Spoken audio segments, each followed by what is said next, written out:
Hello, everyone. Hello. I want to come to you today to give you some really good pointers to help you in understanding how to be a true friend and also what to look for when you're talking to someone that you believe is your friend.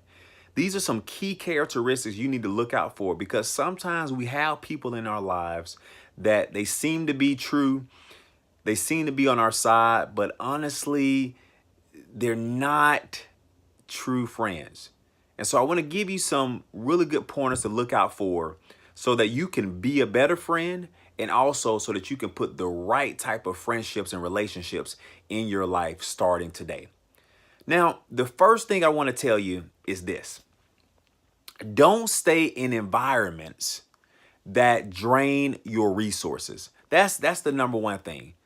Don't stay in environments where people continue to negatively give you everything they have, but yet you're not receiving anything from them. Now, unless you're the person that's only supposed to be giving, maybe in that particular partnership, or better yet, in that particular pact, unless that's the case, that's not a friendship. We want to make sure that's clear. And honestly, we need to be detox on a daily basis when it comes to taking in information that doesn't help us at all and learning how to not only take it in, but knowing how to remove it. So that way we can be at full capacity again the next day.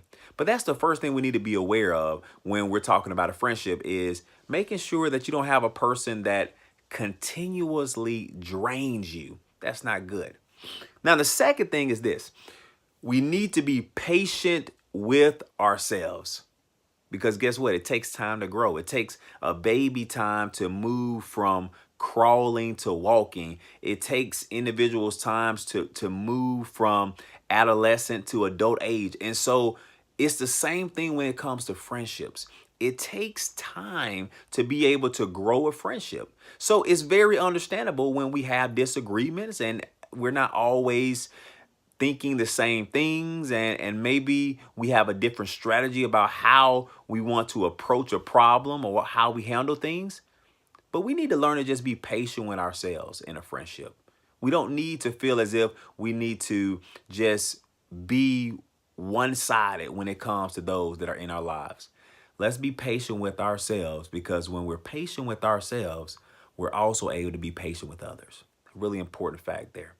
Now, the third thing is this. Learn to add value to others by listening to them.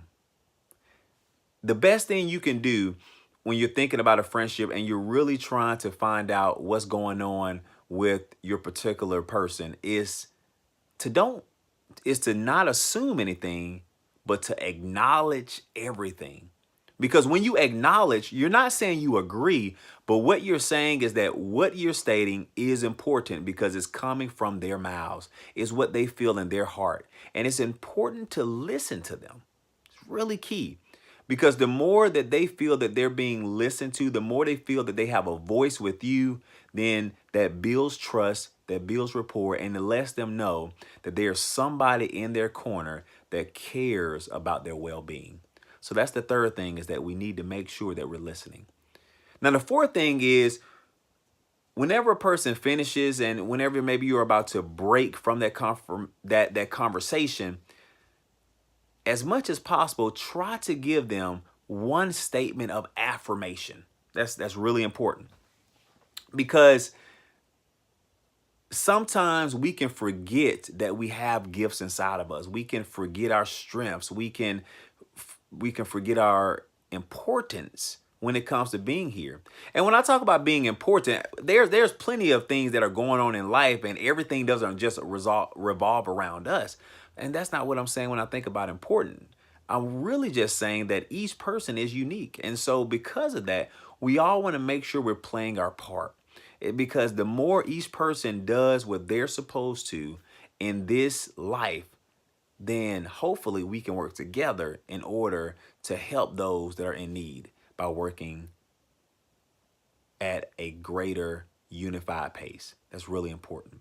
So that fourth thing is try to provide statements, at least one statement of affirmation with your friend to let them know how much, honestly, how much you value their friendship, and also to let them know what they bring not only to you, but just to the community. That's really helpful.